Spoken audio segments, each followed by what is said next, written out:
am I gonna get fed? There's like a table I'm leaning on, and I feel like I'm alone in an airport. What's the second question? God, that's a great question. Let me see that. I'm curious if you're just making this up at this point. I will never be seen on camera, nor my voice heard. It's one of those things where you kind of have to reiterate the question and the answer. Hey, then you have a shot at a hit. Do you think emotionally questionable people are drawn to stand-up / performing? It was a way for me to deal with my chronic shyness and introversion. I'm crazy already, so don't try and make me the responsible one. Or are they done in by the life that opens up to them? I don't know if all comics go through this, whether you go, I'm never gonna be funny again. I don't know how I was able to go this far. But I always assert that the funniest people aren't comedians, just like the best-looking girls aren't models or whatever. And you'll meet people that are shoe store salesmen that are fucking knock you over. And then it's just my job to sit there and yell at drunks. And that's kind of the difference between comedy and theater. But I can do that. I'm from a large family. It's okay if I use all that, right? Use whatever you want. You know, here's the thing, that you can use whatever you want, because what's gonna happen? That you're gonna get people, they're gonna not call me, they're already not calling me. So it doesn't matter what I say. The Mexicans, the Jews, the blacks, the Irish. Not a lot of funny Germans. It'd be much better if you were mediocre. Because if you were mediocre, then you would actually have to get good at something else, and comedy would be just something you do by the water cooler. But if you're truly brilliant at being funny, then yeah, you can guarantee that your marriages are not going to work and your kids will turn out fucked up. Well, this is a deep question. Action! All right. Right. What's the name of this thing? Misery Loves Comedy. And do you think that's true? Well, that's the last question, so wait. Okay. My dad was always the funny guy of the family. My dad made me laugh a whole lot. My dad, My dad. My father. My father was probably the first guy that I said, oh man, he's funny. It wasn't that his jokes were great, but I could see the silliness, and I saw that how much fun he was having making other people laugh. And he always had a ton of basic down the middle street jokes. And I would see him kill. He loved, can I swear? Please, yes. He also loved shit jokes and fart jokes. So I still don't like him because that's my rebellion. He told me, he said, if you swallow gum, your shit comes out like a yo-yo. And I didn't find out until years later that he was lying. He would just make up these crazy stories about my life. He said, there's this Pakistani dish called biryani, that's my favorite. And he said, oh, it's because when you were a little baby, we dropped you in a pot of it when we forgot. And I didn't know until I was 13 that that was a lie, because it was just part of my reality. I was like, oh yeah, that's what happened to me. And he was like, no, I was just trying to impress your mom. He was flirting with my mom. I'm like... As you were 5 years old, he was flirting with your mom. Yeah. I was like, I think it's in the bag. I'm 5. I think you got this one. So yeah, my dad was always very funny. My dad and I don't really get along that well. He's actually a stepdad and was not supportive at all of the career. In fact, at one point, I played ukulele in my act and did very well. Got on television doing it, the whole thing. But I remember the first time I played the ukulele for him, he just looked at me and was like, what the hell do you think you're gonna do with that? But I did have so many teachers, especially there's a teacher named Mr. Beasley, psychology teacher, and he was just like, Wayne, you really got something. You're funny in class, you're not disruptive, you're smart, you should try this. You should definitely try this. I was like, oh. So she was always like, yeah, this is never going to happen. You're insane. I don't know what you're doing. Nobody knows what you're doing. My father was pretty low-key, but my father was like, yeah, be good. My father was a lot fucking smarter about it. My dad was funny, but not in the way that he thought he was funny. So he would try to tell a joke, or tells you that he thought was funny, and then he would laugh very loudly at the end of the joke, and everyone around the table would kind of, you'd hear the clink, clink, clink of the cutlery as the joke didn't land. And then you'd think, please, I don't want to catch anyone's eye, because if I do, I'm just going to go. She came to the show 2 hours early and stood in the lobby and introduced herself to every person who came in. Hi, I'm Blanche Lewis. I'm his mother. Hi, you coming to see my son? So everyone knew her, and she sat right in the middle of the theater. So I say, so my father, he had 6 penises. I'm just saying something dumb.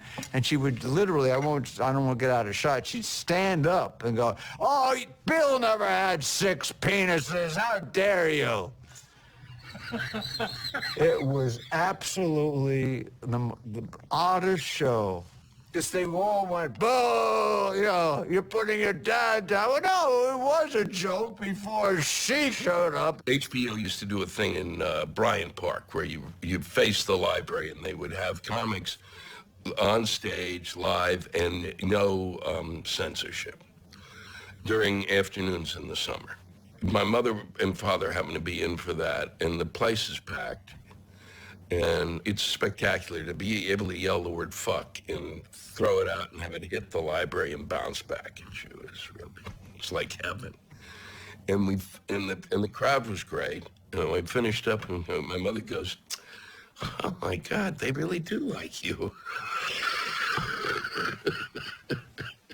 There's always been a judgment. That was funny. Almost like a comic. Like, I know, but you should have laughed. Oh, I was thinking about it, if there was any ways to improve it. I just did Letterman last week. I found no room for improvement. That's always the first thing. However, you can tell David Letterman, if you have a chance, I don't know if he's talkative, that set is too busy. I mean, why are you standing in front of New York City? What is that? There should be a nice curtain that goes with your outfit. Well, you let me get right on that. By the way, he's not wrong. He's not wrong. That's the frustrating part. He's not wrong. If you change your mind, you can always go back to Conan, right?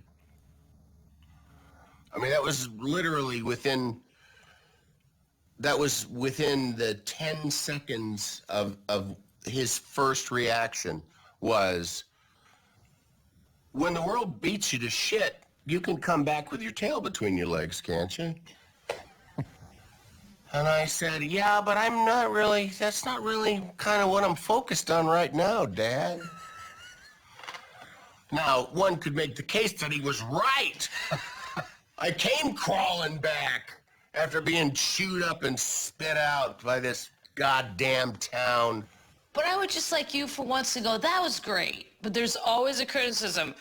Okay, so we're not allowed. So, should I say something nice first and then I can say something? That'd be nice. That's a start. Let's start there. But then it comes out as Irish sarcastic. Well, your jeans fit great. Acceptance has been a big part of dealing with who he was, and realizing very early in life that I was far from perfect made it a little bit easier, but not much. And there's a whole nother layer to it. It's like when you're a junior, you're really just a statue built to honor that which walked before you, right? Like, your name is his. You're going to do what he was going to do, and there's not a discussion. And as my grandfather said before he passed away, you're gonna fix what he fucked up. And so whether that's rightful pressure or not, that's pressure. So How old are you when he says that? I was 15 years old, 15. He told me he was proud of me. He was sick and he was in hospice care at that point. And he said, Freddie, did you clean your room today? I said, yeah, Papa, I cleaned my room. He said, I'm very, very proud of you. I said, and you're 15. You don't realize he's saying it for everything, but he's too much of a man to say it, right? I go, oh, yeah, okay, no problem. And he goes, your father really fucked things up. What? He goes, and it's your job to fix it. 4 hours later, he was dead. I literally was just like, I gotta get into acting. I saw Neil Patrick Harris that summer getting people excited for acting in my high school, and I was like, I gotta do this shit. 98% of kids suffer from, hey, look at me, desperate for attention. Is there a way to explain why any of us actually chooses, hey, look at me as a career? Oh, I'm gonna devote the rest of my life to being the center of attention. Those early teens where you get to sort of hang out with your father and his friends, you know, occasionally, and just sort of getting a sense of their kind of adult humor and just seeing little glimpses of it. They were still moderating it for the kids, but you could see between the cracks there was something a little bit more edgy there and a little bit naughtier, and the bad language was kept to a minimum, but you know, you could see it was brewing, and that the off-color subjects were in the air. I remember that being very tantalizing, you know, kind of wanting to hang with them, sit in the pub garden, because I wasn't allowed in the pub, but sitting in the pub garden with them and, you know, eating a bag of crisps and kind of excited. And so that excitement of when do I get to be part of that? And it was this dynamic of the laughter. You'd hear like, as a kid, I'm just hearing like, and you'd hear this rumbling laughter, and I was completely taken by it, fascinated. And it was some of these relatives from the past that really got me like, okay, this is something going on here. And it was alcohol. That's what I realized. It was the booze. I was sitting around the table, and from a very, very young age, I always dominated the conversation. It was the one place that, like, I fucking hung out in, or I could hang out forever because people were laughing. And that was like every Sunday or every Friday or every time we would have like a big meal where everybody was there. For some reason, they would always be laughing at me, and I would be telling stories about, sometimes it was like, you know, terrible things, you know, like I got beat up a lot when I was a kid, and like my sister thought it was hilarious. You know, I remember one time, and she was like, oh my God, how many times did Dominic DePinto kick your ass this week? And I'd be like, it's not funny, all right? And I'd start to cry, and then I'd turn it into a joke, and like it would turn into like a bit or something. I don't remember a lot making the family laugh. It's more that I would laugh a lot at the family.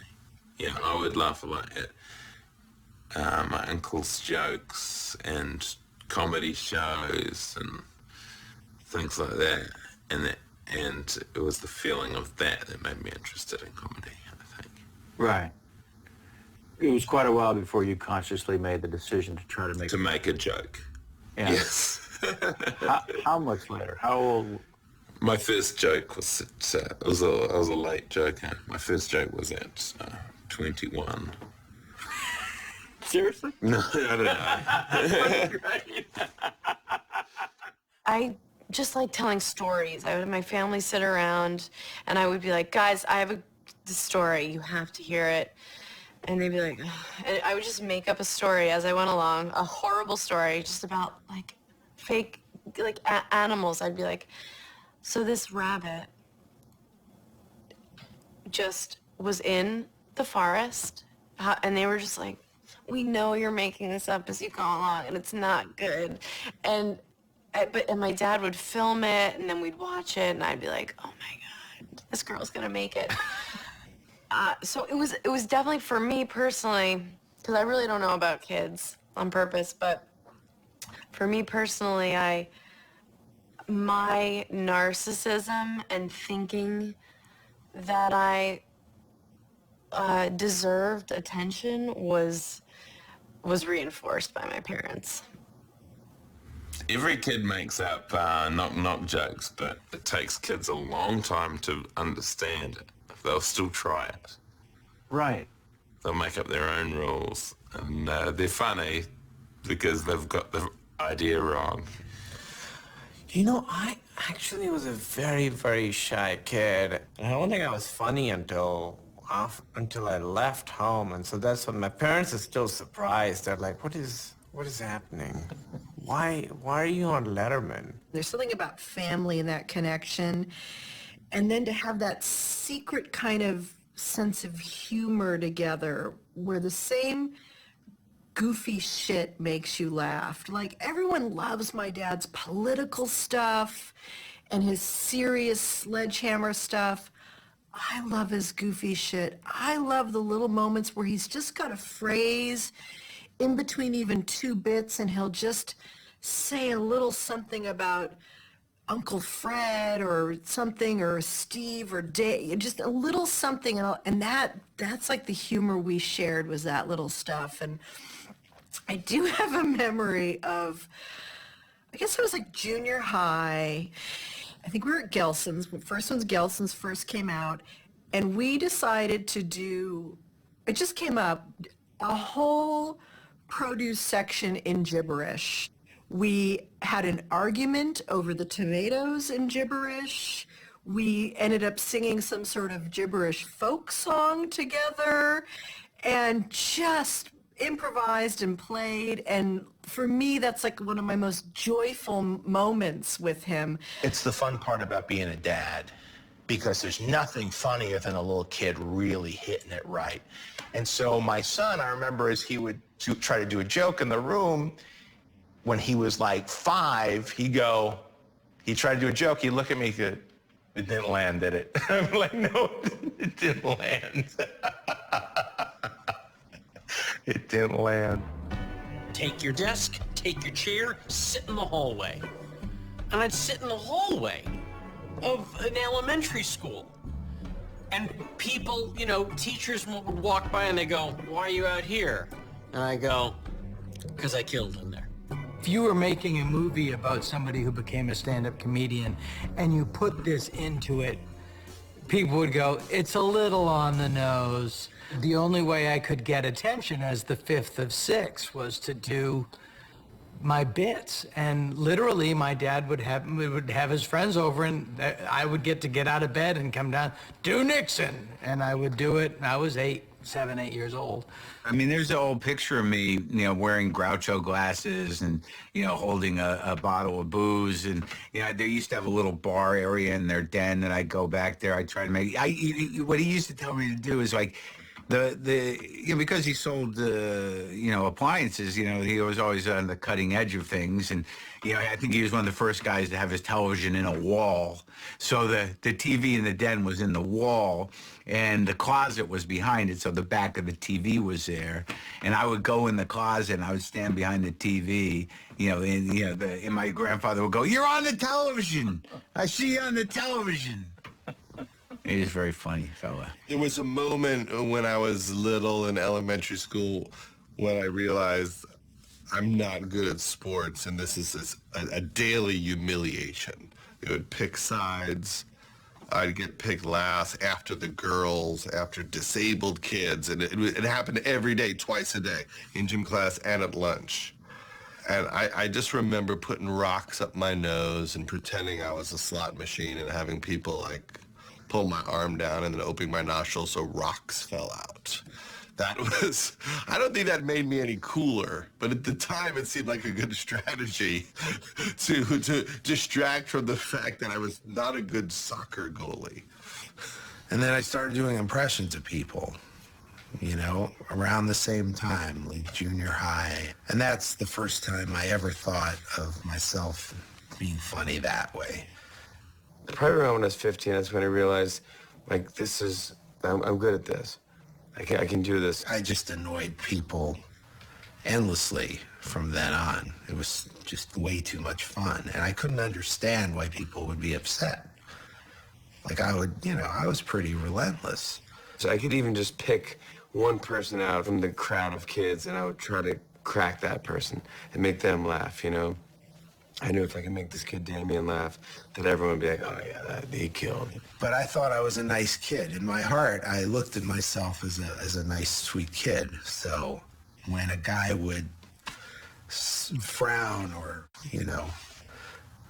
even seem sad, I'm like, "What's wrong with you, man? This is funny. You're a 12-year-old guy and you have breasts. I mean, come on. What's not funny about that?" And once you kill, you want to like leave the room. You have a great joke. Like, oh, that was great. Like, I gotta get out of here now. It's like, because that was so funny. And You were aware of you need to exit after the laugh? get out. Because that's, yeah, because if you stay too long, it's like, you want me to do that bit again? I don't remember how I found this out, but I could make a sound that was essentially a ventriloquism sound that the teacher thought was coming from another place. Like another student? Or just another place in the room? Another student or another, yeah. And I don't know to this day, I know conceptually what ventriloquism is, but at the time I just came upon this. And I could make this sound. I'll make the sound. It might be just warning the sound people. Which was, if I can still do this. I don't do this anymore, I should tell you, because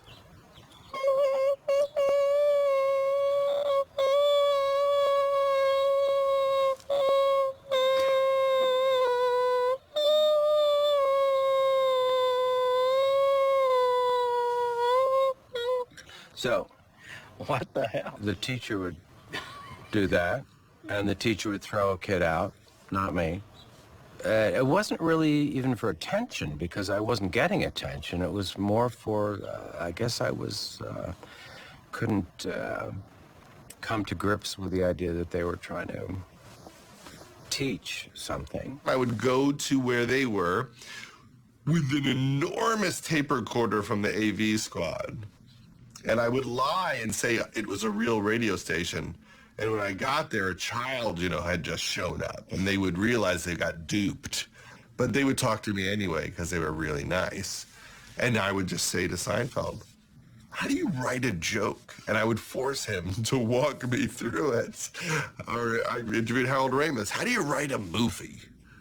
And those interviews changed my life because they really told me. It was my college. I had to my college in junior year of high school.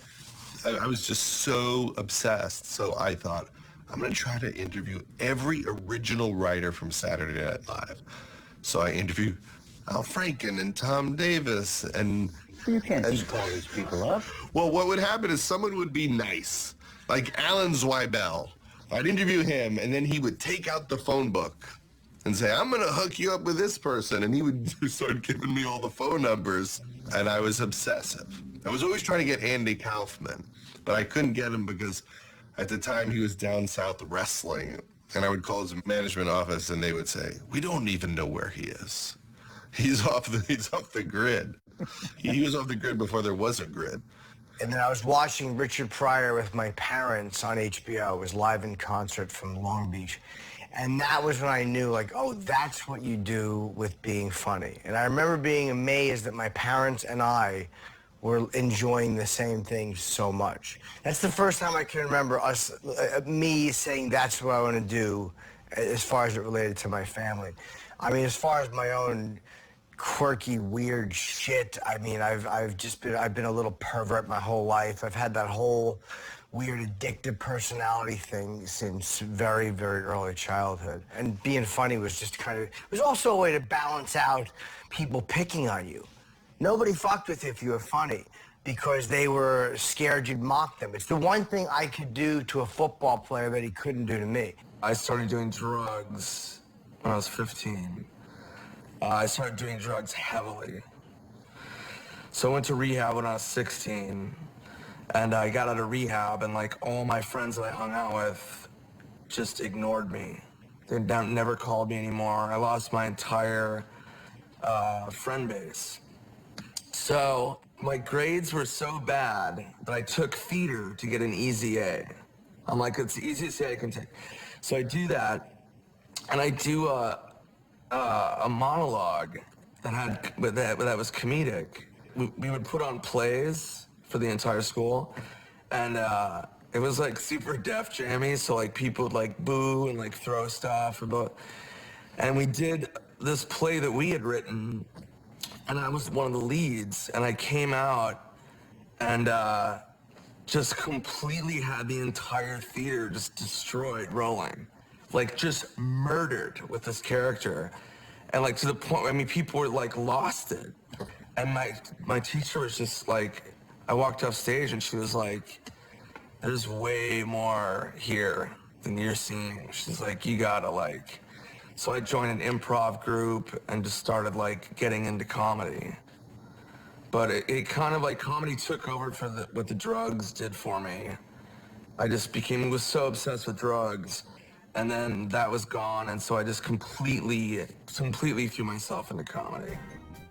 You're controlling this whole room.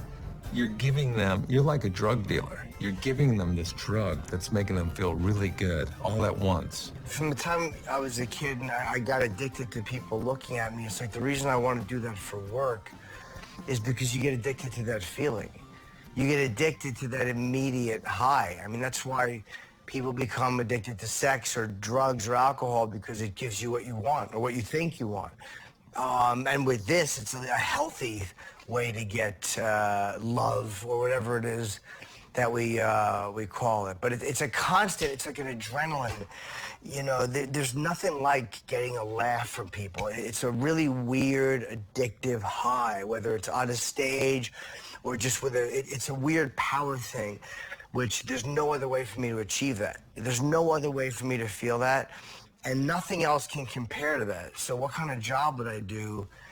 That I would go to work all day and be miserable, because no job is gonna compare to that feeling. So I think that was why I had to keep doing it, because I'm always chasing that feeling. How did that feel? I'm sorry. When you finally had crack cocaine. Yeah. Rock cocaine. Because? Big rock cocaine.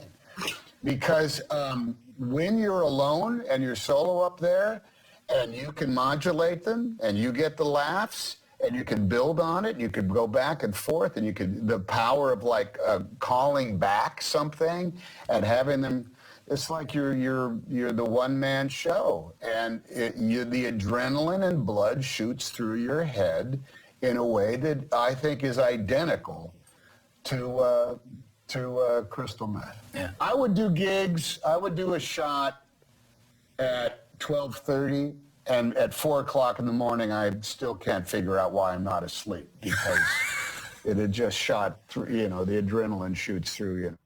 I feel like comedy is a drug in a weird way, and I don't know what it's a gateway to, but doing more drugs, it's hour-long specials, hour-long drugs. What does it lead to? A sitcom of a nightly thing. I mean, it is. It really is, and it's a buzz. And you go, I got to get that again. I mean, you go to another club the same night because you already did this club already. Yeah. I did all these drugs here. That's old. So now let's go to another place where there's more drugs. That's old porn. That's old porn. Yeah, that's old porn. I want to go to a place. I need some fresh. It is a drug, you know. And the closest thing, when you have a moment of either hilarity or vulnerability on stage or something that it's the closest thing I've ever come to. Even an acting class of spirituality, where you kind of like anything, and I hate that I'm even saying that word, but like of any kind of like. But it's that powerful. It is that powerful. It's the closest thing I've had to, you know, like people speaking in tongues or whatever, and having that enlightened feeling. When you have a moment on stage or in film but especially on stage, where you're in front of a live audience, It's only happening in that moment. Yeah, and it's like bang, and it's a feeling of enlightenment, feeling of freedom, liberty, yeah. It took a big chunk of time for me to discover to discover that silence is the root of all comedy, that's where it lays. Because all silence did was panic me. So if there was silence, it meant they weren't laughing or they were contemplating how to kill me. I don't think there's any bigger thrill in comedy than when knowing a big laugh's coming up and they don't know. When you've got that little secret where you're like, in a second, you're going to be laughing. and maybe they're uncomfortable, or maybe not. I have a routine where I took a friend of mine with muscular dystrophy to a brothel, and there's this moment just before the woman sucks the disabled guy off on stage where they're all going, "This is horrible," and I have a punchline that's gonna zing, and that for me, silence is sometimes when you watch. Do you ever watch like movies being made and you can tell the editing when you can tell jokes where you go, that joke worked, but you cut it off too quick. And someone who was editing it went, well, that joke's over, boom. You can gauge what you know when the laughter is going to come. You get that response built in so that when you're in the vacuum of an audience, you know, you understand timing, you understand the fundamentals. Comedians, you know, you have certain laugh ears. You can hear. That's where you're listening to the audience. And that's where some, you know, new comedians that, you know, they bomb and they come off stage and they're like, that was pretty good. And you're like, you know, they have no laugh ears, right? I just have the approach of never give them a second. Never give them a second to, it's like someone's off balance. That's the best time to hit someone, right? They're like, that's kind of, we all have friends where you sit there and you talk to them and you know they're just thinking of what they're gonna say. They're not even listening. That's what comedians do. You know, you walk off stage and you're at the bar and you're not in magic anymore. And then it's almost like when I would walk off, like the spell is broken. And then I realize I'm a fucking zilch, and then they realize it again, like, oh God, we allowed him to control us? We got involved in a dangerous situation, you know, doing drugs and then being just constantly working and not dealing with it. And the one thing about Mitch is weird is a lot of people view comics as, especially someone that, you know, dies tragically like Mitch did. And, you know, drugs, it comes with all these thoughts. And a lot of people think it's something about Mitch is he didn't really have that kind of negative side. In a fucked up way, it was almost his downfall. Right. Like, I would say, Mitch, we can't do this anymore. Like, and Mitch wasn't stupid. It wasn't fun anymore. Doing an opiate isn't fun after it isn't fun anymore. Right. Who's the pumpkin chick, Cinderella, whichever one that turned into a pumpkin. Like, that's what it's like. Yeah, I'm a fucking zilch again. Ugh. I would come off stage in Hartford, Connecticut, or whatever shithole I had done, you know, and I was just drinking my water, and I'm still the same frightened idiot. And I'm like, I have to go back on to achieve that. Definitely a certain point in my life where I was at ease most on stage in front of strangers, as opposed to being with anyone I knew. I not that I was antisocial, I don't know, but I looked forward to getting on stage. I was like, that's where I really can be loose and have fun, and you know, I just love doing that. I mean, now I have a talk show where I just talk to strangers, people I haven't met. A healthy person probably looks around and says, it's a wonderful world full of wonderful things. And a non-healthy person says, I want people to think I'm one of the wonderful things. I want people to be glad that I live on Earth. I need to hear it. Rather than just think, oh, isn't it wonderful to have people like that who exist to entertain me? You go to a place of, how do I become that person? That someone else will feel that way about me, you know? That's what I guess separates healthy people from non-healthy people. There's a protective element, I think, that we all kind of share with one another, because no one knows but us what we go through. The insecurity and the childishness, the gaping hole that can only be filled with the love of strangers, laughter every 15 to 30 seconds, that is something that unless you do it, you don't know. No manager knows it. even if they're a real astute, empathetic manager, and there are such people. No agent knows it. I do this every night. Every night. 300, I work, 250, 300 nights a year. And so don't tell me. It's failure. Yeah. I think it's failure is what it is. And the whole thing, all these 27 years of me doing stand-up have been a fluke. And today's the day that they all figure it out and you walk out there and it's the first time you've ever, and you're never funny again. Well, I think everyone can be funny, but not when they want. That's sort of the trick. Well, sometimes when people want to be funny and they try and it's painful. But the fact that they can try, that's the thing that, to me, that dilutes it, because at a party, nobody dabbles in dentistry. But everyone can, if they want, choose to dabble in comedy. They can be horrible, right, but they can at least do it. That's true. It annoys the That's hell true. out of me. Well, I meant I think everyone's capable of being funny at some point or another. I think, and I'm definitely, I think every actor is capable of being funny. I really do.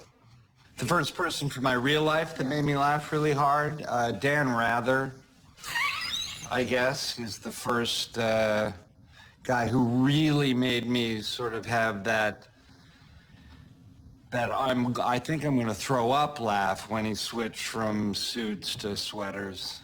When I did stand up, I always thought, I'm just some fucking idiot. Why would you sit and listen to me talk for 20 minutes? I didn't have that confidence that I could do some great George Carlin monologue that would inspire people. And it took me another decade to feel that in my movies I could open up my heart and tell people what I felt about being alive, and that it was worthy of being told. And the moment I realized that I can open up and that it is okay to share my way of looking at the world with other people, then my career took off. I got to see Richard Jeni. I always loved Peter Sellers. And early Peter Sellers. Or even Phyllis Diller. Like, those kind of threw me more than Stephen Wright. Who gets on and is so quiet and withdrawn. Dennis Miller's second special, Black and White. Bill Cosby and whatnot. And watching that master, watching Johnny Carson and seeing the Woody Allen movies and then the Steve Martin specials. Steve Martin, I wanted to be the greatest stand-up with the most weapons in history. because I thought then I could be the right kind of Lenny Bruce funny. And that's something that Adam Sandler, really ingrained in me. I saw Spelsack went, who are these guys? How come they're making fun of us in a way that's really accurate? And when I was doing Alan Partridge, there's a bit in it where I steal from Michael McKean. There's a scene in it where I say something like, who do you think you are? And what I'm seeing is, there's a scene where Michael McKean, when Christopher Guest comes in and says, I've come to replug your life support machine. I've come to, we can do a tour of Japan. Our single, Sex Farm, was a big hit in Japan. And he goes, oh, so you come to replug our life support systems, the fucking nerve that you display. I use that sometimes. When we first started making The Office, I was walking down the street with Ricky Gervais, and Steve Coogan was coming the other way, and I was very excited and kind of but slightly daunted, and I have this weird thing when I meet people I admire that I don't want to seem like a fawning idiot, I want to seem kind of, I don't want to give them I just be effusive and kind of talk about how great they are. I feel like that just will seem vulgar or kind of ass kissy or something, And so I have this kind of this thing which is to sort of be slightly kind of a little bit cheeky, like we're comedians, you know, and you know, I'll have a little dig at you and you have a little dig at me, but it's all done with good humor. And Coogan comes out and he introduces himself to both of us, and he's very sweet, and he says, I've seen your show, The Office, and I'm a big fan. And he said, if my career is ever on the skids, I'd love you to write something for me. And my mouth, I just went, well, you better get in touch now then. But like, for no reason, like, his career was going from strength to strength. It was like, it was just, what? And he sort of went, he kind of, and he sort of was, and Ricky was just looked at me like, that's a weird, and I would, obviously you don't, your career's going so good that you don't, it's ironic, I'm saying you don't, it was absurd, you don't need to get in touch, because, and he went, right, and they kind of tried to have a conversation for a little while, and then he went, sorry, what did you mean? I went, I'm sorry, and what I meant was, your career is clearly great, so you don't need to get in touch with us, but why would you say that? No, but that yeah, and it just, and it kind of, it just fizzled out, you know, and we just went off into the day, and I've never really been able to, you know, had the opportunity to sort of explain myself or apologize to him. I just thought, what a dick. I'd like to be able to try and make a point and then still be able to tell a joke about fucking getting shit on your dick or whatever, right? And I love that Carlin could say something so precise and so well, and then now I'm going to talk about farts for 5 minutes. He had the same hard line when it came to farting, which I don't know if that makes sense, but as I said, I only became a huge fan of Carlin when I realized how hard it was to be really good at this. Groucho. Not so many people talk Zeppo or Chico, but I loved Harpo. Because Harpo to me was insane, and there was an unpredictable nature. He'd just, you know, be cross-examined to the passport guy, and he'd just jump on the thing and start, you know, doing the pens like it was a plane. And then start chasing women. I thought this guy, because I don't know, literally, there's no way I can look away for 5 seconds because I'll miss some transition. Lenny Bruce decides that kind of philosophical, honest speech is going to be called stand-up comedy. And right from that moment, you've created Pryor and Carlin. We don't know who they're going to be. You know, but they have to happen. I remember seeing Richard Pryor on an Ed Sullivan show. Yep. In which the routine was about the toughest kid in school. And for no reason at all, the toughest kid in school would like point at and say, you, after school, I'm going to bite your foot off. And you'd have to believe him because he'd be walking around with the big shoe hanging out of his mouth. I mean, that was his routine for Ed Sullivan show. Yeah. The actual routine was you, after school, I'm going to bite your dick off. And he had to believe because he walked around with a dick. I mean, you know, it was pretty fun when you realize that. I mean, my favorite is Richard going to Africa and sitting in the coach with the African guy. And he says, you know, the man smell, and he does this thing, and it was like, and this whole, and it was like, oh, I'm watching the smell, I can see it. But then he says, and then I looked at him, and he was like, ooh, you stink too. And I thought, oh, okay. And I understood.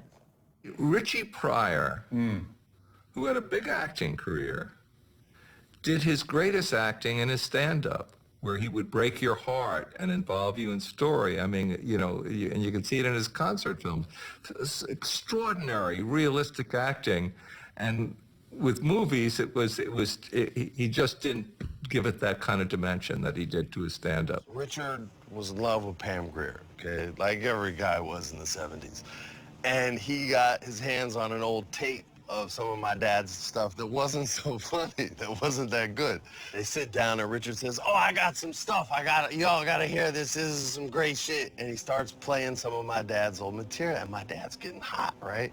He's kind of shitting all over, and my dad finally just says, fuck this, and he gets up and he lays out Richard, takes both girls, and splits. Now, I'm not lying. I didn't make this story. This story was told to me by Growing Pains, by Joanna Kearns, man. Like, I'm sitting in the trailer, and about right near the end of the story, I think she realizes, oh shit, he was married, and this is his son, and like goes into this reserved kind of, but he was a very sweet man. The news came on and they said that Freddie Prinze had just killed himself. A comic could make so much of make a big splash in this world, you know, and so many people are affected by somebody who makes them laugh. It's an important job. And for some reason, his passing was the thing that sent me out to LA. I was in Rochester, New York. I was an absolutely nobody, part-timer, just jack of all trades, would do whatever the radio station asked of me. And one day, Sam Kinison walked in. The mic went on, and he just spoke his mind. He was outrageous. He was funny. He was sensitive at times. And a light bulb went off in my head where I realized, oh, my God, I could do this different. Just, you got to just be yourself. And just, I started blowing off everything I knew about radio after that day. I think the only vision I had of it, and many people I believe say this, is of the Dick Van Dyke Show and the writer's room of Buddy and Sally and Rob Petrie thinking of ideas. I used to sit home and I used to watch it, and I look at this guy, Rob Petrie, and he was married to Mary Tyler Moore. He had a very nice house up in New Rochelle. He had a kid named Richie, and he spent his days at work lying on a couch, just joking around with Buddy and Sally. And I went, I think I want to do that. I feel like I had a vision of, oh, I'll write. Somehow I'll get in an office. But I think it was more, I just want to be around people who do comedy or say funny things. As I got older, when Letterman came on in high school, then I had an idea. I would like to write for the Letterman show and live in New York. But it's not like I had a talent for it. Or, you know what I mean? Like, excuse me, I have tuberculosis. I don't think it's contagious. Kevin Pollak, who is not sitting here with me. Kevin Pollak. I think it is.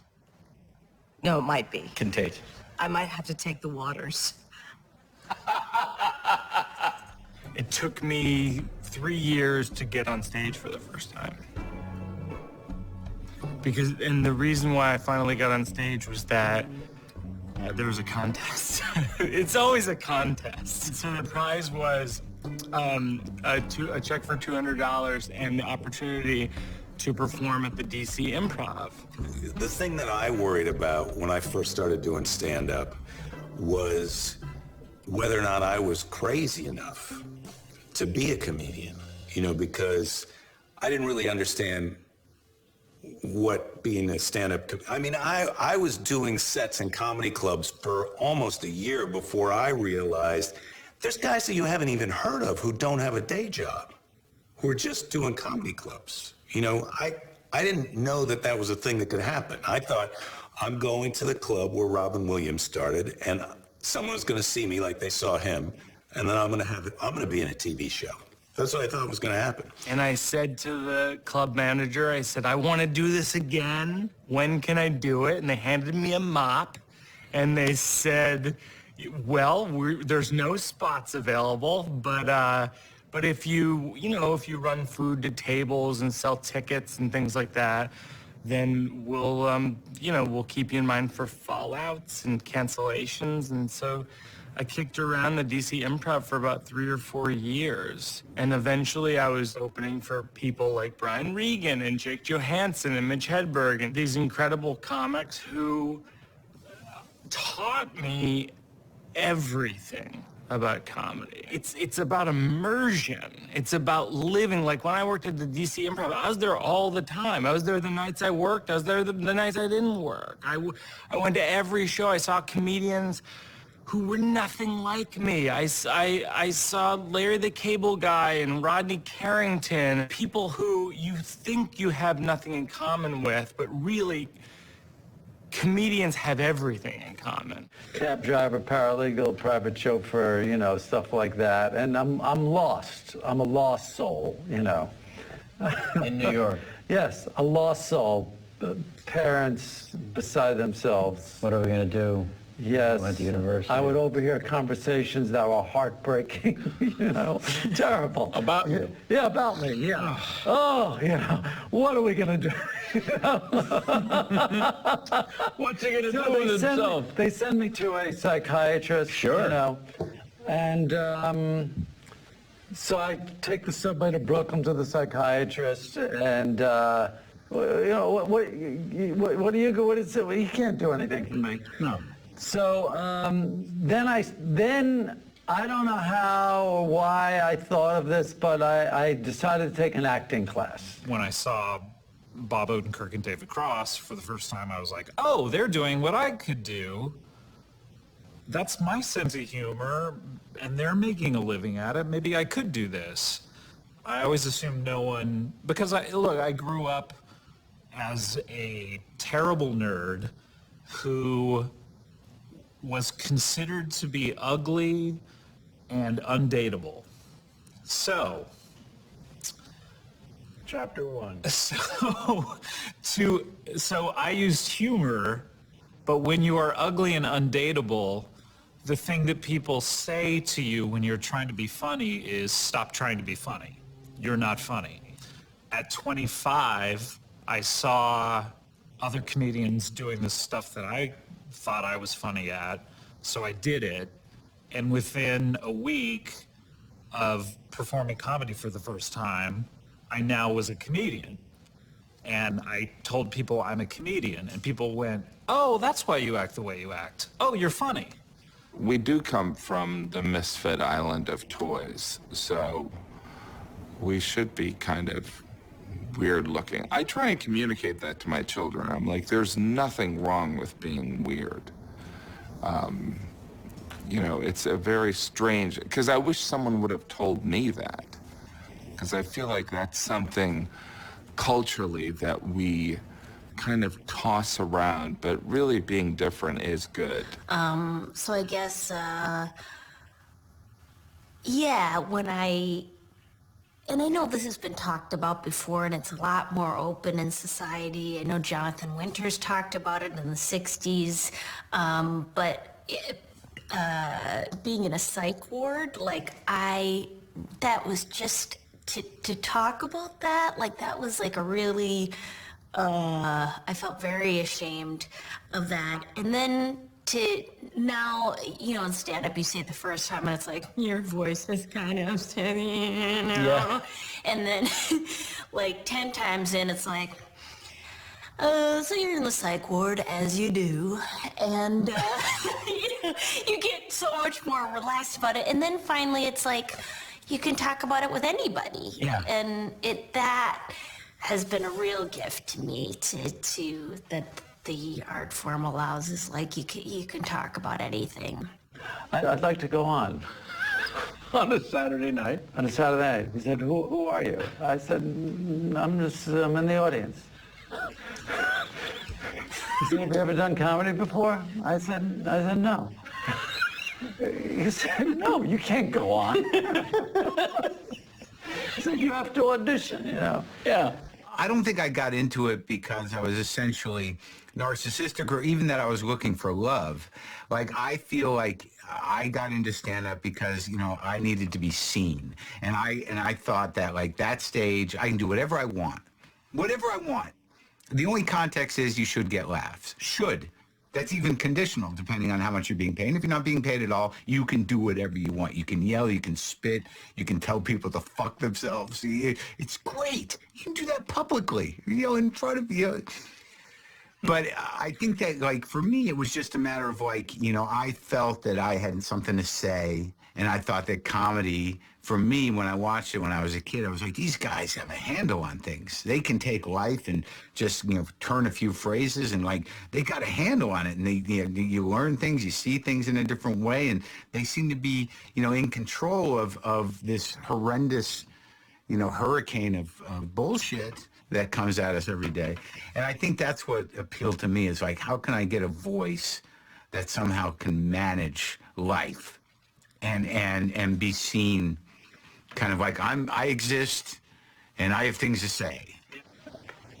It's easily the single craziest thing that I have ever done in my life was going up to Bud, asking him to go on. Thank God he said no. You have to nourish a delusion, to sort of, make your way, to keep pushing in show business. You really have to nourish a delusion. And what's frightening, I think sometimes, is that, people don't know when to stop. You know what I mean? It's like... comedy intervention. Yeah, but does that really exist? And how can he break somebody's heart? Their heart's going to break on their own, or it's not. Here's the evolution of it, I think, is first, I want you to like me. Then I want you to tell me that I'm normal. And then, listen, can I tell you guys about this thing that happened to me? And the relief of, I totally get what you're saying. That's happened to me too. And I think the older you get, the more mature you become, the more you really feel that connection. Even if they're just sitting there in silence during the setup, you really feel that we are just talking here and we understand each other. And it's not so much about me being understood. It's about we understand each other. This is a horrible thing, but my dog died from a thing that I did. Like, I removed a ramp from the backyard to the front yard, and I forgot to put it back, and she extreme sportsed it 3.5 feet to her death. And I felt terrible about that, and I do a whole shtick about it. But the great thing is, like, after shows, people will be like, I sat on my rabbit. Like, I squeezed my hamster too hard. I thought I was hugging it. Oh, yeah, okay, right. Like... Become a safe haven. Yeah. Like, like, it doesn't become this private, horrible thing. And it took me years to really understand that's what you're doing. You have the desire to control an audience, or is it the desire to connect? Is it a desire to say, hey, we're all together, I'm part of you, I got in there, we have a recognition, we know each other. And thereby, I go, okay, I do know who I am. There's two kinds of laughs. There's the kind of laugh you get when you do a good gag and do it well, and the audience laugh. And then there's the other gag, the other kind of joke you do where you say something which reveals a truth about the way men behave or the way women behave or something that everyone in the room acknowledges as true all at the same time. And they laugh. And their laugh is a laugh of recognition. And that kind of laugh comes from the gut, because they're laughing because they go, you just shone a light on what it is to be human. You could, walk in to a note session and you could threaten to walk off a movie if you change one frame of that gag, because I am sure that this works and I will not change it. It ruins the character. If you don't understand what movie we're making, this is something that's important to me, and I will go to the mat on this one.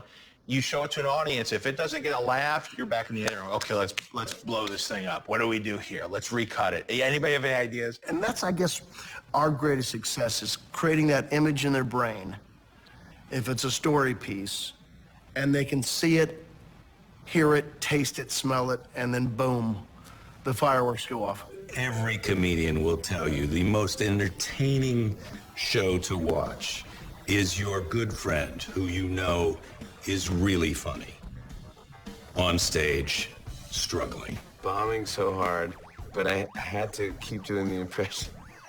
And I'm talking like Cliff Clay, like, hey there, Mammy, what there, Pally? The actual fact, and I was looking, Jon Stewart was in the crowd, and he was going, He was going, like, there's a show where I've never bombed so badly in my life. I went on, and I fucking tanked. I was a Saturday night. I did 2 shows, and the audience stared at me, and it was a living hell. It was a nightmare, and I bombed. Never forget, it's the only time I've ever bailed on my time. Everyone bombs. And again, you know, what might be a bomb today might be considered grand art 10 years from now. I find stand-up really tough because if it's not great, I find it, the actor in me just wants to die. I have to leave the theater. If they're dying, I'm dying worse. I so vicariously suffer with them. But when they're good at it, it's a mystery to me. I don't get how they do it. I wouldn't do stand-up with a gun to my head. What goes through your mind when you just hear crickets in the audiences? Failing on stage as a stand-up is a quick descent into they hate me, my life has no value, I'm alone, I'll never be funny again. My father watched me get no laughs on my set go, like none. And I got to stage 17 and I went to the bathroom and had a little cry. And then I got in the car with my dad and my dad said, he goes, I don't think this is for you, mate. This is not a bad little hobby and, you know, if it means anything, I think you're funny like that. You know, he was very supportive, but he told me to quit it. And I did. I did one more go and it went average. And I thought, well, this is it. It's not for me. The one thing I think is a common denominator of all comedians, and that is a bond, is that in order to become a comic, pay attention, you have to love watching yourself die. You have to, because when you're learning it, you're bombing it a lot. There's more than crickets, there's hate. There's like sharks and you're bleeding and they're nipping and, you know. One of the great lines Harry yelled at me, why don't you go home and gargle with razor blades? Which crippled me. I laughed so fucking hard, I said, I'm done, you win. That's so good, I'm gonna use it. Probably maybe the first or second time I ever like bombed. I don't know why, but my fight or flight instinct kicked in and evidently it was flight. I was supposed to do 7 minutes and I got up there and I'd already told the host what my closer was. And I got up there and I did probably 3 minutes of my act to silence. And then I was like, well, I have 4 minutes left and I'm not going to spend it in 4 more minutes of silence. So I just immediately jumped to my closer, which probably took about 35 seconds. And I did my closing bit and went, all right, thanks. Total time on stage was probably 4 minutes, if that. And then one of the other comics went, yeah, I know it sucks to eat shit, but you can't do that. I was like, oh, really? I can't just bail if it's not going well? No. This did happen recently, semi-recently, Spinal Tap, based on this movie I did with Rob Reiner, Harry Shearer, Michael McKean. We have played live for the last 30 years, and we were doing a show in Canada. That's because at that point you're going to cut to a maple leaf.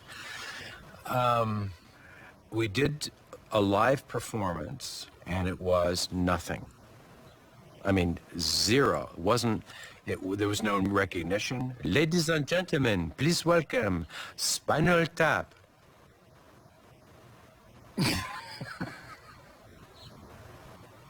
Singing, playing, Big Bottom.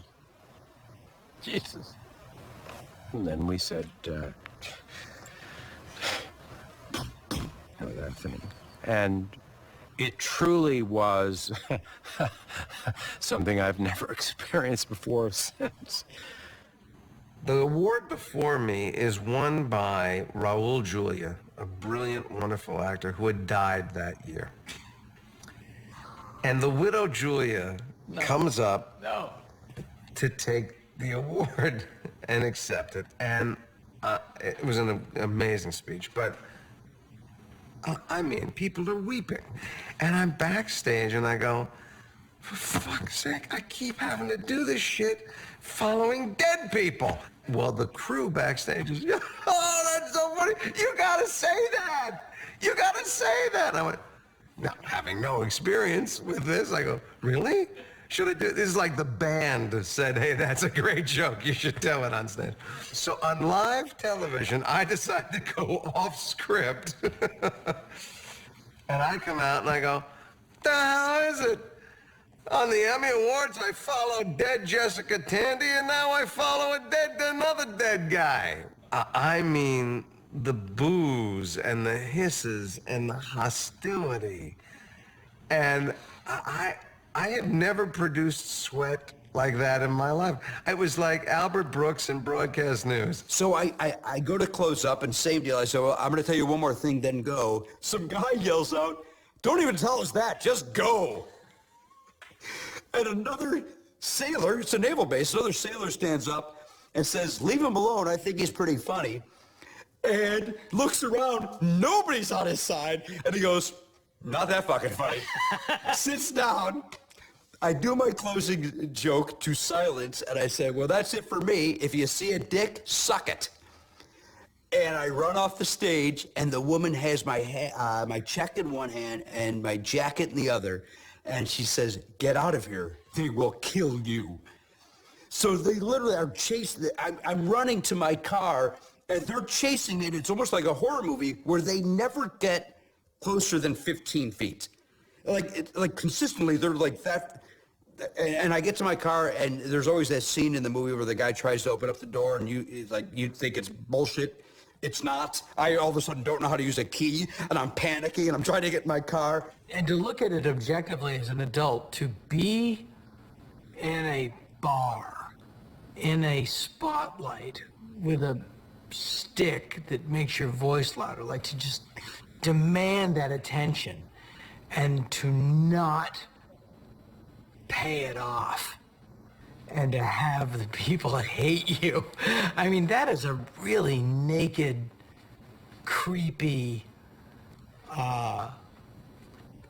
kind of torment to put yourself through. If I'm on stage and it's not going as well as I'd hoped, perhaps in the past I might have sped up. And now I have a little trick. I just slow right down. Yeah. And I smile a bit. And you're just tricking and you think, my God, I thought he was doing badly, but look how relaxed he is. It must be me. I must be misreading this. This guy's actually very good. I was up for this pilot for a reality show, and I was doing it with Adam Sandler, Adam Sandler, and I think Rob Schneider or David Spade. And it was going to be guys traveling across America with video cameras, and we were all unknowns, and Jim Henson was a producer. So we went out and we filmed our own audition ourselves. And then they called me and they said, Jim Henson would like to buy your ideas. He liked a lot of your ideas, but he doesn't think you should be on camera because he thinks you lack warmth. And I thought, this is a guy who taught me how to read. This is Kermit the Frog. This is Sesame Street. This is the warmest man in the world telling me I lack warmth. So I think all of these things made me think, oh, maybe I just should not be on screen. Jim Henson hates me. If I couldn't do stand-up, I am out of luck. That power of like writing a joke and going up that day and not having to worry about anybody else chiming in. Only two things I wanted in life. One was to be from New York City and the other was to be Jewish. But then, I learned to juggle. And all hopes of being taken seriously go away. Or Jewish. Yes. All hopes of being Jewish go away. It does feel really good to have felt like there was just something a little bit weird about you your whole life. And why do I want to make people laugh, but then I want to disappear also? And then you meet all these other people that are just like you, and they liked the shows that you liked when you were a kid, and people thought they were mean, and people thought they were weird, and you're all weird together. And they become like your family, but then it makes you retract from normal people. We speak the same language, and I never really feel as comfortable as I feel with comedians, with anyone else. And then bringing a guy around comedians, like, this is Joe. And they're all like, okay. And I'm like, you're right. How much of it is an enjoyment of making the other two laugh? Oh, it's the best. Well, this is where I'm a little more different than these two. There are guys that Jimmy doesn't like us talking to on the radio, and I can't wait for them to call in and hit that phone knowing it's going to drive him nuts. Or, back in the old days, more than now, I would really push people's buttons to the point these two would get so uncomfortable. And you would think that would be my cue to back off, but now I'm like, oh, they're uncomfortable? Let me see how far I can take this. And I've had these guys like walk out of the studio, walk behind equipment, completely horrified, embarrassed. It really is uncanny how uncomfortable he can make me with talking to certain guests. It was funny, and I look back on it, and there's some of my favorite moments. And it's like, but it's like, I don't have the ability to do that. Like, I would just go, yeah, no, I'm just kidding. Like, I would have to fucking, emotionally whore it out and ruin it. I've always been self-centered. I think you have to be self-centered in order to do this kind of thing a little bit. So much of comedy is confidence and believing, faking it till you make it, I think. When I was doing The State, I was among 11 friends, 10 of them guys on MTV doing this show in our early 20s. And it was a dream for us because we had the keys to the kingdom. We got to make our own TV show as just out of college. It was crazy. But among the group, the 11 of us, it was very competitive and very painful at times. March of 1977, and Paul Schaefer was in town in LA, and Nancy and I were staying with a friend of ours, and my girlfriend Nancy, later to be my wife, and Paul was in town, and he was going to have dinner with Billy Murray, who just, started that year in Saturday Night Live. And Nancy and I were walking along Santa Monica Boulevard.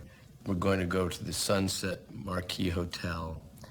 And I just said to her, I can't walk anymore. What do you mean? Are you having a stroke? I said, no, I gotta sit down. So we sat on the bench. She said, what's wrong? I can't go and have dinner with Paul and Billy and pretend to be happy for everyone's success, because I am floating and I don't know what to do.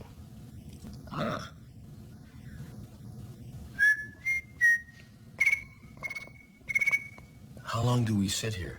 I don't know. Maybe the night. So later on, whenever we would pass it, we'd call it, oh, there's Breakdown Corner. Remember Breakdown Corner? We had a conversation once where, you were trying to do a TV show, and I was saying all we're trying to do is get movies, and that's sort of not happy with the room you're in, no matter what the room is. So we're on this gigantic television show, and all of us are just thinking, well, on hiatus, we got to get a movie because we want to be a movie star, because we should be movie stars. That, thankfully, has completely changed, and now I love vacations and love having downtime to a certain extent, but there is still that part of me that wants to be working. My dad was very protective of me. Another way in which he protected me was actually say to me, I really would not forbid you, but really, really encourage you to stay away from stand-up comedy, because it's a ruthless world and it's a tough life, as I knew as a kid. And then the club circuit, very different than what he did, an even tougher life. And I think he really wanted to protect me from that moment when some heckler shouted out, "Where's the funny Carlin?" The theory of comedians are veterans of a shared combat experience, not foxhole buddies, more like snipers who've... Did you write that? Yes. With similar stories of kills and misses. Ah, that's fantastic. There's only so many bell towers. Yeah, no kidding. I brought my lunch. I could be up here all night. I have a box of dynamite, too, in case it gets out of hand. I think there is a fraternity of comedians. That's how I look at it. Men and women, other than one or two people that you detest beyond all measure, we all get along with each other. And when you're working together, you're on their side. I've been in many shows where even people I didn't like very much, the crowd will have a go at them, and I would go on after and fucking mop up on behalf of them. I've done it before. I remember a time in LA, I won't say who the comic was, but he didn't do very well, and the crowd was on his dick, and I came up after him and went, "You people are fucking morons. That guy's a genius.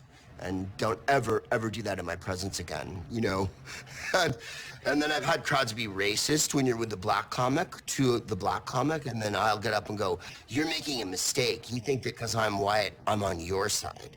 I'm on his side because we're friends, and I hate you." One time I masturbated in a church.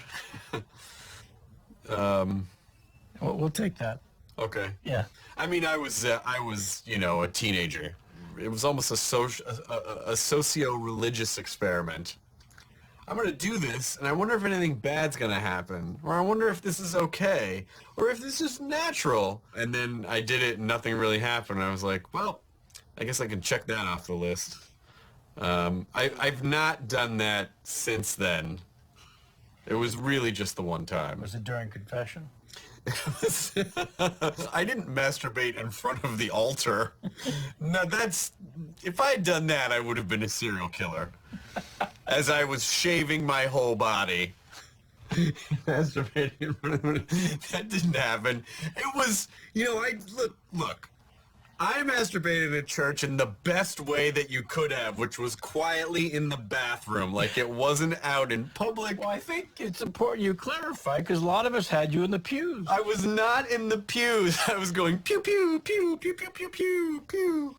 I always find it fascinating, even now, but when I was back just doing stand-up, that if you go to parties, comedians end up together.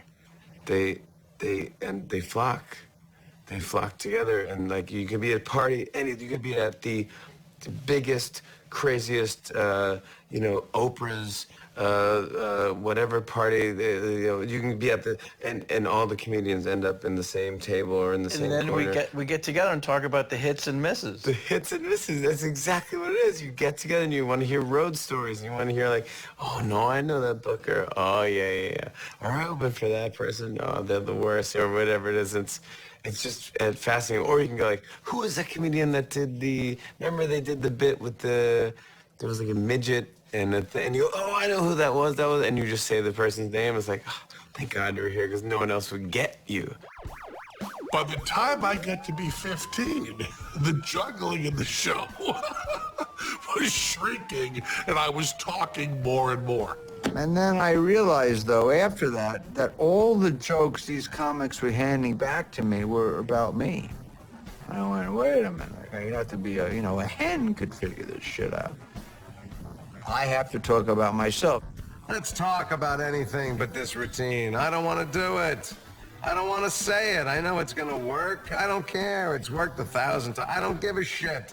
I hate you for laughing, you sheep, you lemmings. For 40 years, I've been punching out of a paper bag to find out what I'm allowed to say and not allowed to say. So take your pants off and don't move is kind of the theme of my comedy. The first thing you learn is how to avoid pain and the ultimate failure, which is death. You'll never be dead. They'll just make you finish one day. I was in Buffalo and I was in the middle of it. It wasn't a packed house, but I was in the middle of a joke and I'm like, I can't do it. I'm tired of myself. I'm saying this out loud. I'm like, I don't know what we're gonna fucking do, but I can't do this.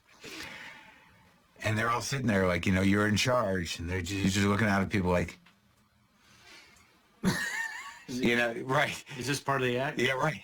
And I'm like, weirdly, my fans are like, all right, Maron's just gonna let him find it. He's struggling, but he does just sometimes. It's like, at some level, if they are my fans, like, it happens. I know him. So, so I sat up there for like 45 seconds, just sort of like, oh, shit. Like in that silence. And there's nothing more like, there's no more present than that. Where you're like, they have expectations, you're not filling them, and you're alone on stage, and they're watching you sit there like, and I'm like, oh, God damn it. Nobody wants my advice. No comedians want my advice. But if I was going to give advice to people, my advice would be, if you say something funny in the moment, you better write it down.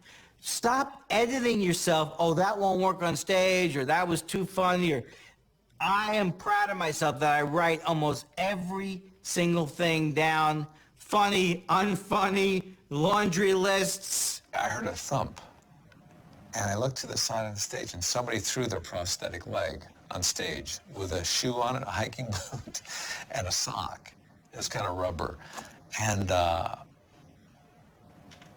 crowd was just as astonished as I was. And I said, who threw the leg up here? And nobody would answer.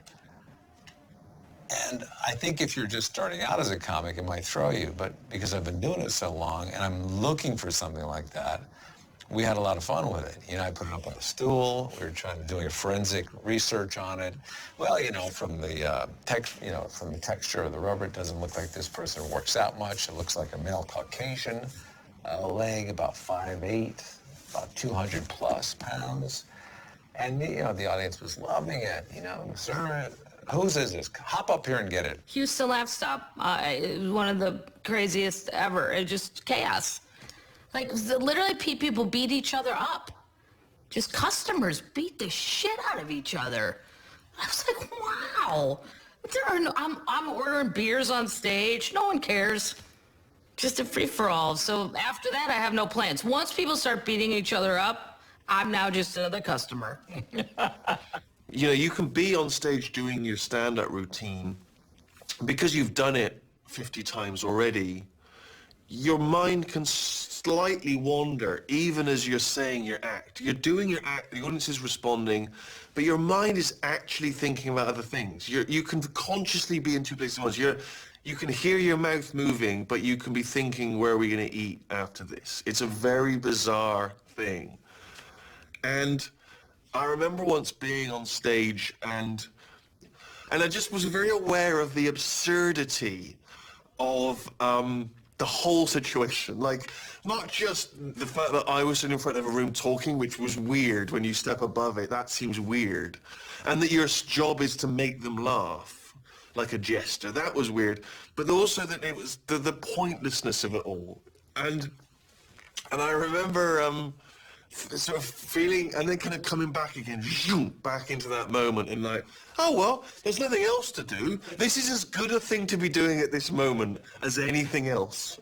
Should I share my life with somebody?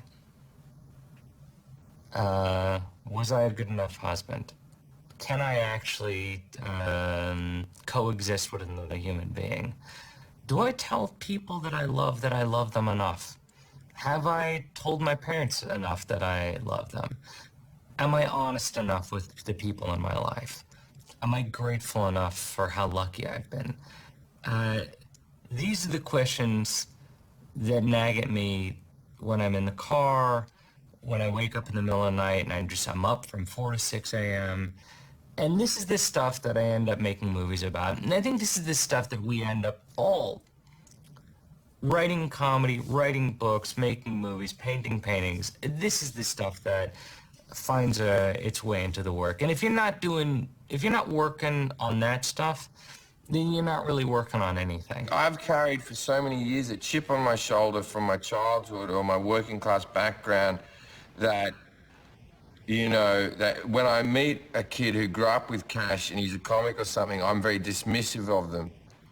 I'm like, you don't fucking know, what do you got to talk about? And now I'm bringing up one, and it's like, I guess all you do is you don't give them anything, and you make them have jobs, you make them buy their own car, and there's things I can do that my parents made me do through necessity that I can just do to be a dick. But there's things that I'm not willing to do. I'm not willing to take him on shitty holidays. And that was a lot of my memories, is sitting in a caravan park with my parents, because I don't want to have shitty fucking holidays. I want the coconut on the island. So that means that little cunt's going to be sitting there with a coconut too, being weighted on hand and foot. So how do I stop him from being a fuckwit? And then if he wants to be a comic, I think about that as well. Like, people go, you think you want to be a comic? I go, why the fuck would he want to be a comic? It's like, I was watching some talent show, America's Got Talent, and they had a family of people that were on unicycles spinning basketballs. And they had 8 kids or 12 kids or something. There was a lot of kids, and all the kids were spinning basketballs, riding unicycles. And I just think, that's got to be one person's passion in that whole group. It can't be that much of a coincidence. It can't be that much of a coincidence that the whole family's gone, you know what, that's what I'm into as well. Unicycle basketball spinning. And it's also to be spinning a basketball when you're 19 and your sister's 3. And it's like, come and practice with your sister on the unicycle. And you're like, I don't want to, I don't care how religious you are, that you have so many kids and you want to have a family that sticks together. But I think, I know you didn't ask me about parenting, but I think about it a lot at the moment. I think parenting is getting them so they don't need you. Stand on your own. Yeah, I think it's getting, and then hopefully they love you and want to visit you occasionally. I feel that there's safety in accomplishing something and being in the middle of a task. Safety. Yeah, the safety is in the doing. For a long time I thought, if something succeeds, that'll make me feel better. And having had certain things succeed, I've had certain things fail, but I've had things succeed to the point where you think, well, that's the moment where happiness will happen. The movie did well, or people liked it, and I realized I'm getting almost no happiness out of it. That for me, it's all in the moment. It's just they're doing it. It's editing. It's trying to figure things out, and that makes me feel a little safe that I'm in the process of trying to make something work out, and so that's not healthy either. And so to realize, I need to find a way to be happy, not when something worked out, and not in the process, but just in nothing. And I am so far from accomplishing that. Right. So that's the essential question, right? That's what every comedian wonders. Do you have to be miserable to be funny? Every comedian's history and background and reason that they, realized they were funny and I started to do comedy in one form or another. It has some roots in trauma and pain and sadness. Not misery, but maybe annoyance. Jesus, why be miserable? What's the upside in that? So when I see a vegetable tray, I'm annoyed.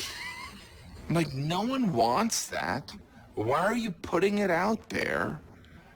Trying to pretend that you're healthy? People are just gonna eat the guacamole. Don't even put out the radishes. What is this, a Seder? No one's gonna eat that. I think people who don't quite fit in, given the subject today, and find an outlet in comedy and find that that's the thing where if you, the steam lets out, if you can just find that knob and make a joke out of it, yeah, I think that happens, and I think it's one of the great reasons for comedy. I'm not personally miserable. I make those around me miserable. You know what makes people miserable? My gesturing. But he had said at one point, he goes, I had my foot on the stool. And I was like, what does that mean? And then I was like, oh my God, literally. Like, he's thinking about not living anymore. And I'm like, how could somebody this funny and original not want to live? So I said, hey man, before you think about killing yourself, why don't you go record a podcast? And he goes, yeah, that's the cure for death. I was like, it could be. I was like, every time you're on Smodcast with me, people love you. People love Walt. They think you guys are funny and original and stuff. 3 weeks after he records the first podcast, he sends me this email where he's like, I backed off the stool. And I was like, it's the talking cure, dude. As long as you're always candid with them, it's win-win. The audience will stick by you and be like, this motherfucker's, he will tell me horrible things about himself. Like, he'll tell me that he takes the fucking dick medicine because don't get hard or whatever. He'll tell us. If he'll tell us that, next 10 things he says are fucking honest and shit. It's more of just accepting who he was, man. I think once my mom was okay with it, I was okay with it.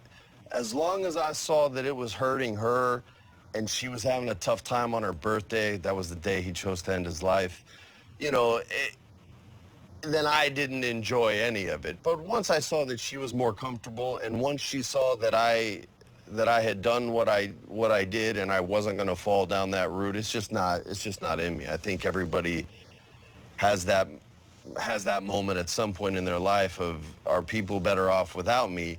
And your brain's either going to allow you to pull a trigger or take some pills, or it's not, and mine won't. So and we had that conversation. So once she knew that, everything else was kind of just sort of fell into place. You know, there's still things I can't possibly wrap my head around, but I'm just wired differently than my father was. You know what I mean? I'm not as funny as him. He's not as cool as me. It's just, that's the way it goes. He was just like, I'm so far away from the stool at this point, and it's all from talking about who I am, and who I am was who I hated the most. That put me toward a stool. So this was a guy who never thought about doing comedy, but comedy saved his fucking life. And it's not traditional comedy in the way like you define a guy at a mic, stand on a little stage of the mic. It was a guy talking out his shit, but with an inability to do it in a dry way or in a serious way. He has to deflate his own balloon constantly. And in doing so, like, sharpen his comedic chops, introduce himself to an audience who were like, we like what you have to say. Suddenly he can make a living off of doing that stuff. And not just make a living like pay his bills, but he can live. He's living because of this. I wanted to tell him, like, I booked my first job, right? There was a show called Family Matters with Urkel, right? Everybody knows Urkel. And I had like 4 lines. I was a kid who brought a gun to school, and they were trying to get me, don't I look thuggish? Don't I look like a bad kid? And who would say, get me Freddie Prinze Jr. for the kid who comes to school with a gun? Yeah, right? That's the only role I book, is the gangster, right? Scooby-Doo was way gangster. So I booked this job, and I was crazy excited. The audition was at Warner Brothers. Forest Lawn is right behind Warner Brothers. I drove straight there, and I just had to say sorry, and I had to say thank you, and I had to get angry, all in one conversation. It was like, thank you, I love you, fuck you. It was everything, but it all came out, and it was just, when you can sort of vomit emotion like that, everything else starts to kind of mellow out. And then when people tell you stories about your dad fucking everything in LA but his wife, it doesn't hurt as bad because you kind of gone through way worse. So, you know, as far as my mom's relationship with it, she has to believe what she has to believe, and I respect that, and she very well could be right, you know, but for me to get by and for me to accept in any way, shape, or form what kind of a man he was, then I had to be okay with how I perceived it and how I saw it. When someone dies, the last thing you think of is, did they do the dishes? You're like, oh my God, I hope he had enough sex. I hope he was happy. You know, it's awful.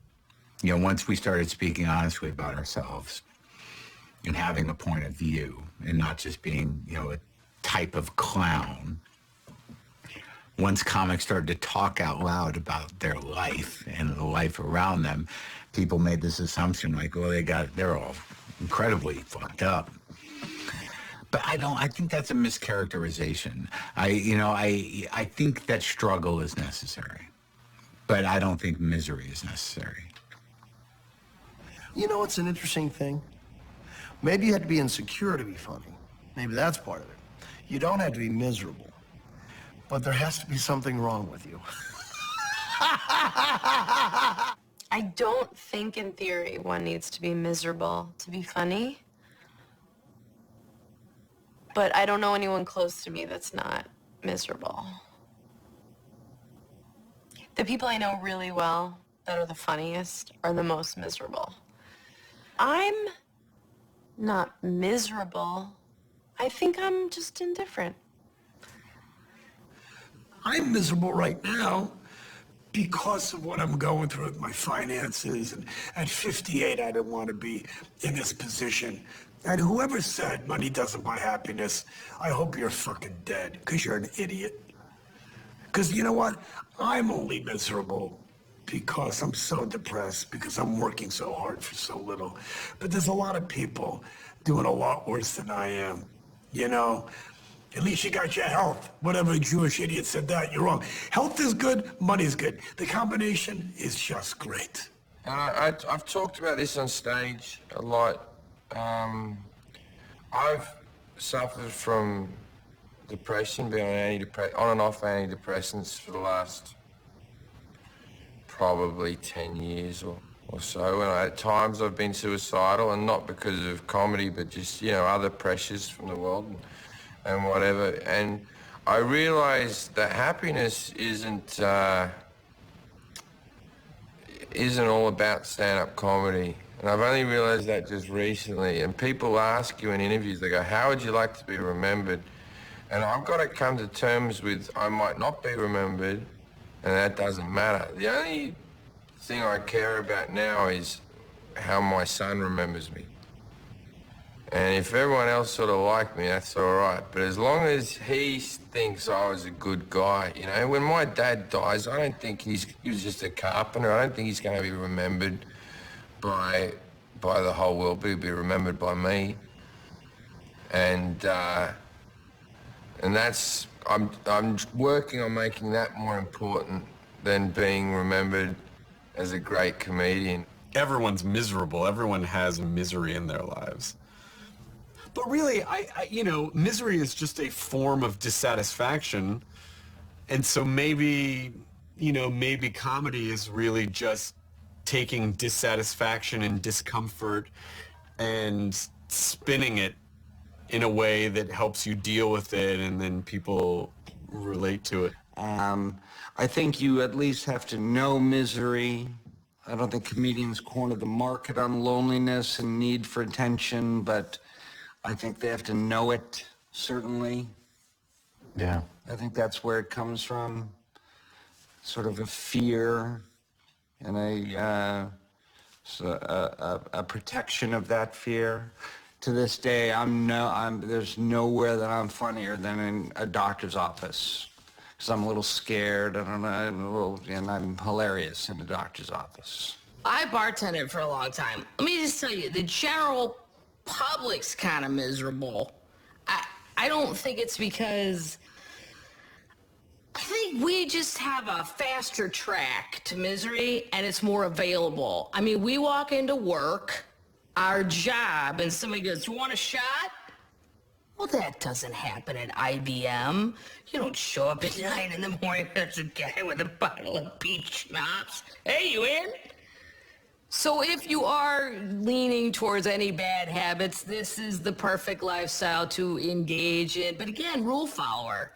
Control. I'm never going to go. I'm not shooting heroin with you by the trash can at 9. What are you, crazy? I do try to, on some level, even if I'm telling a joke about a gaping butthole, I do try to have it colored by the fact that I like people, I enjoy being alive, and Gratefully you don't have a gaping butthole.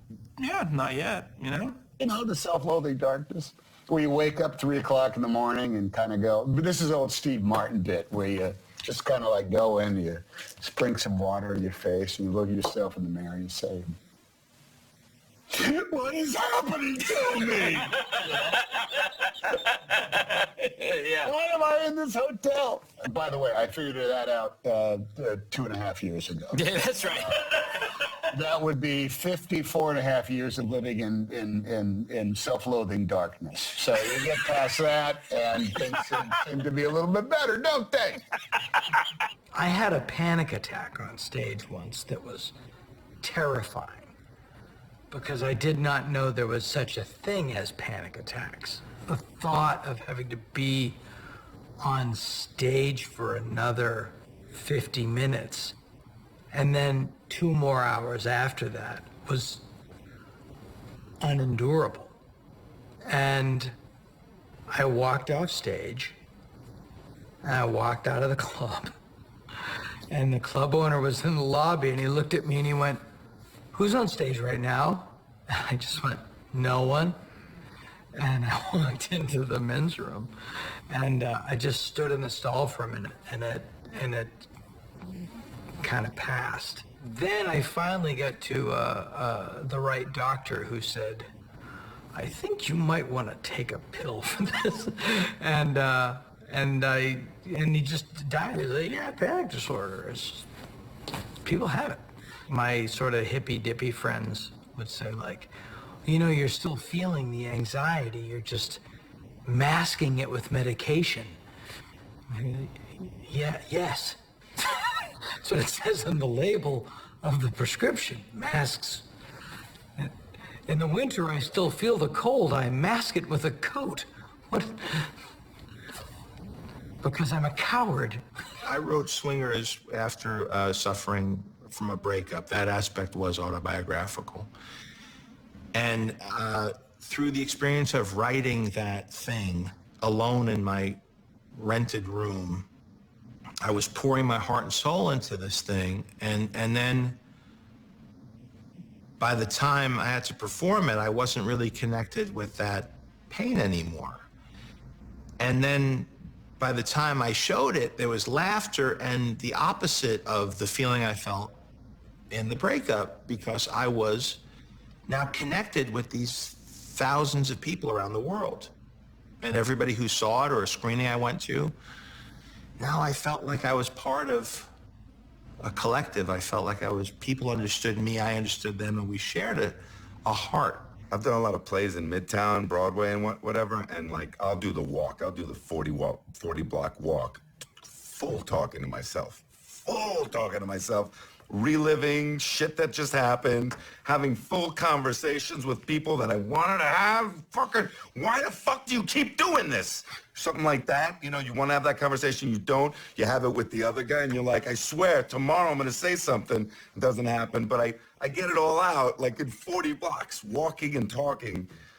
Nobody fucking bothers me. I think artists are, brave people, but we're fucked up. Yes.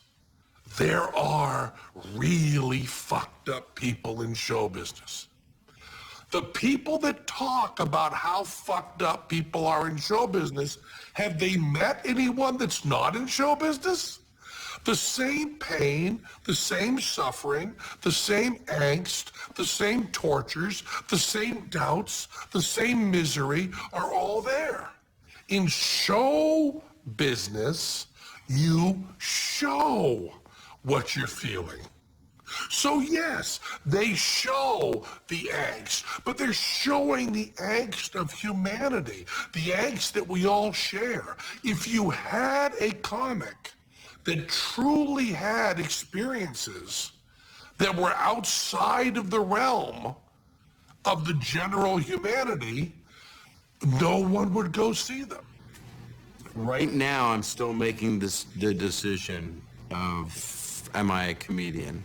I shuffle the job title on the web with what I do first, depending on what I'm doing. And I'm a comedian, and I'm proud to be a comedian. It took me a really long time to take out the word American and put comedian. Don't you take my truck, I'm a comedian. You know, we'll do a montage at the end. It can be viewed as questionable babysitting. I'm in charge of these people, but I shouldn't be. But I am, and let's just hope it doesn't get weird. To this day, I don't know what happened. I don't. All of a sudden, it went from them loving me to them hating me. But maybe I'm not that funny, so I'm not that fucked up. That's the consolation. It's the best type of conversation you'll have. You're talking and someone's listening, right? It's the narcissist fantasy. Don't ruin it for everybody. What you're feeling? Exactly. This whole thing about feelings, I couldn't absorb it. Yeah. Even though I had them. I made a girl cry in college.